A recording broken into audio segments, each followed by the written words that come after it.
about this. As you know, the idea of this podcast is list three thoughts on, and in today's episode is three thoughts on anxiety. How would you, for the audience, and everyone that's listening has had, like you said, anxiety at some point or another, at some level or another.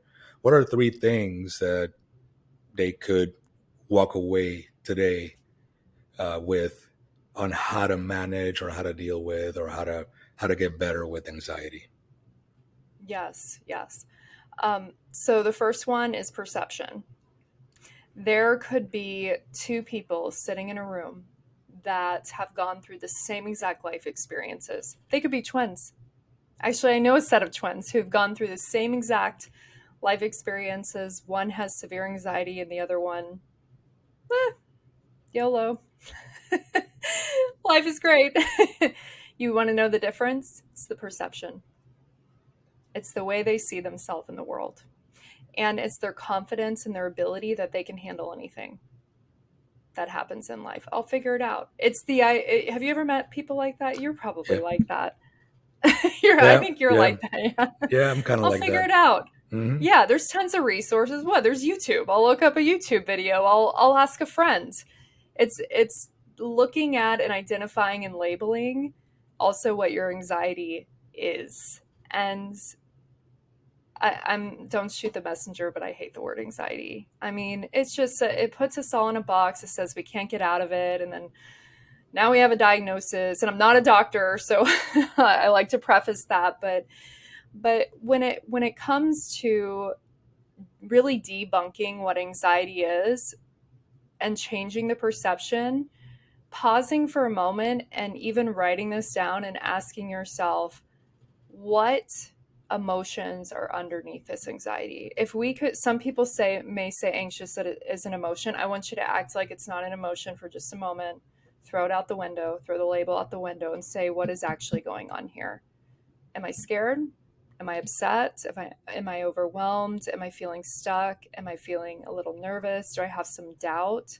Write down all the emotions underneath that, because you're able to easily do something about those emotions more so than just this big umbrella of anxiety. All these emotions are underneath anxiety, by the way. And so changing that perception and labeling it into something new. That's step one. That I'm going to give them in steps, is starting to pull apart. Let's just pull apart and call it what it is if it's not anxiety, and be able to do something about it. The second thing as well is learning to work with some of that agitation. And why don't we just call this anxiety a part of us that's creating this agitation to get us to do something? What does it need us to do? Listen, Raphael, I've had people have severe anxiety and they left a relationship and poof, it's done. It's gone. It's their body was literally telling them, you're right. Their body is telling them, you got to get out of this situation. And it's persistent, persistent, persistent. And guess what? It will stay there forever. Until you do something about it. And so that's the second thought, is to learn to work with it by asking that part creating, what are you trying to tell me? If you're trying to speak to me on an unconscious level, what are you trying to say? So that's step two. And then step number three is the somatics piece to it as well, which are daily things that you can begin to start doing. We already touched on one, which was moving your body. I don't care if it's yoga, joining a walking club, just going for a walk outside after dinner. I promise you're going to start feeling better. You're processing your day as you walk at night. It's a great, great exercise. Or riding your bike, whatever feels best for you. The other one I love to point out too, it's called eye fixation. So eye fixation is a hypnotic technique where you expand your peripheral vision. So what you would actually end up doing is staring at a point beyond you, above eye level. If you're, let's just say it's nighttime, you have some anxiety going to sleep. When you're staring at that point, relax your jaw, relax your tongue, and then you're just going to take a deep breath in, and on the exhale, relax. Deep breath in, relax. So you're expanding your peripherals. What you're doing is you're teaching your mind and your body how to relax in a way that you're not meditating for a full hour. Does that make sense? Yeah, no, it does. Yep. And so the other thing as well, that in addition to talking to the part of you, in addition to that eye fixation technique, is focusing on gratitude. Now, I really love focusing on gratitude while going on a walk. What I actually do with my clients, and they roll their eyes now, I get it, but they come in and sit down, and I say, "What good things have happened this week?" And you could tell right away they're they're going through everything's a mess, and I'm like, "Please stop, please." I want to highlight some of the things because the mind is still always trying to protect you.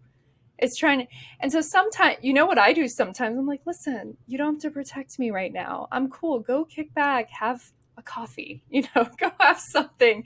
Leave me alone. They're sub-personalities. We all have different parts of us that are trying to serve a purpose in our lives, and they're of course parts of our psyche, but these small little techniques, I don't want to give too much to make it overwhelming, but these little techniques are a great starting point to help you understand yourself better and calm the mind and body. Oh, this is wonderful. There's a lot there. So let me see if I can kind of Mm-hmm. connect the dots here for the audience on some of the things that I've discussed in previous podcasts. So you mentioned something about when you were talking about the example of the twins. One, they're identical twins. One suffers from anxiety. The other one is, you only live once kind of personality. And you mentioned that one of the reasons why there's that difference is because of perception. And keep me honest here, but perception gets traced back to the model of the world that our brain has created for us through which we see the world, right? Correct. And in the book A Thousand Brains, Jeff Hawkins talks about that this is a model that gets built from birth, right? And it grows up to a point, and then it becomes the lens through which we see the world, right? Mm-hmm. And the only way to change that lens is just through new experiences, and where we make ourselves do the uncomfortable, where we Mm-hmm. push ourselves, into areas of discomfort. And that could be mental discomfort, or it can be, like I talked last week with Joe DeSena, physical discomfort, things like cold plunges and things like, temperature control, stress, right? But the idea there is that model that we use to see the world through and that we compare the world to, or that lens we see the world through, can be adapted. And it can be adapted as a function of the actions that we choose to take during those moments of lucid thought. And when that happens, a process called reframing takes place, right? So Correct. now we no longer see something as fearful anymore, or something as a source of anxiety. Am I on the right track here, or did I lose myself Absolutely. somewhere? Absolutely. Nope. Reframing is something that a lot of either therapists or coaches or just personal development is you're reframing, what could this mean instead? What could this mean instead? There's always another side of the coin.